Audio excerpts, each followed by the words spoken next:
We're alive. We're announcing for the Timbers versus the Vancouver Whitecaps in BC Place, Vancouver. Second half will we just ended the first half. The second half will start here pretty soon. The Portland Timbers are up 2-1 after a pretty honestly awful goal from Vancouver, defensive mistakes.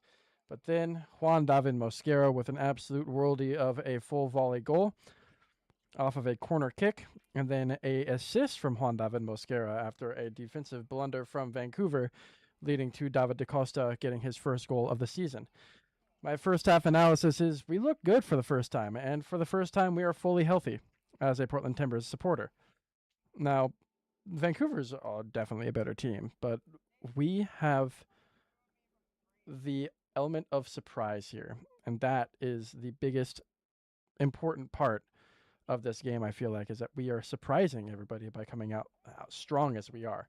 So until then, we will adjourn and watch the Mariners versus the Angels, where it is the bottom of the 7th inning. Emerson Hancock is pitching another wonderful game. He's let up a run, but other than that, I mean, he's got some nasty stuff. So he's in the stretch. The pitch is low. It's 1-2 to Moncada. 1 out. No men on. Emerson Hancock had a absolute. I mean, he was throwing for a perfect game last game. A no-hitter, at least, that he pitched. And that ball is inside for 2-2. Moncada is caught up in the count. Emerson Hancock's last game, I mean, he absolutely just crushed it. Absolutely crushed it. And you couldn't ask for anything more from him. And the pitch fouled off. Ball was a little high. A 94-mile-an-hour fastball, four-seam.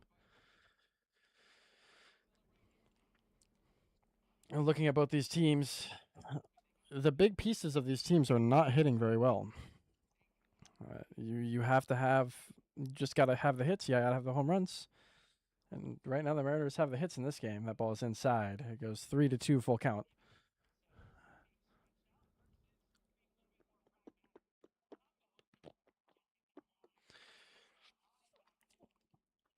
Emerson receives the signal. He's in the stretch. The payoff.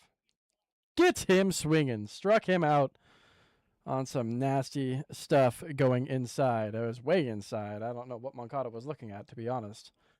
But the ball starts in, stays in, a little the slider. And gets him swinging. It's 2 outs to the Angels. So Adele comes up to the plate. You want to see that sweeper again that he was pitching last game. And that ball is fouled off. Comes off an hour. It's 0-1.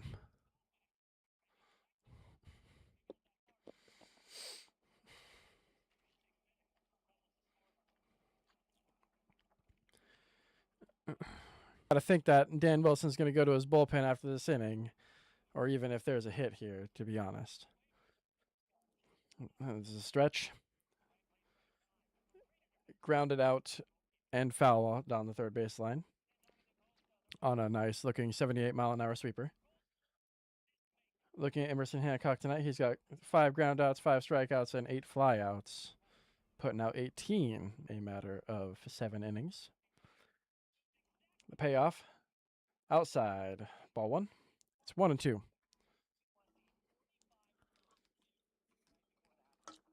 And is in a losing count here.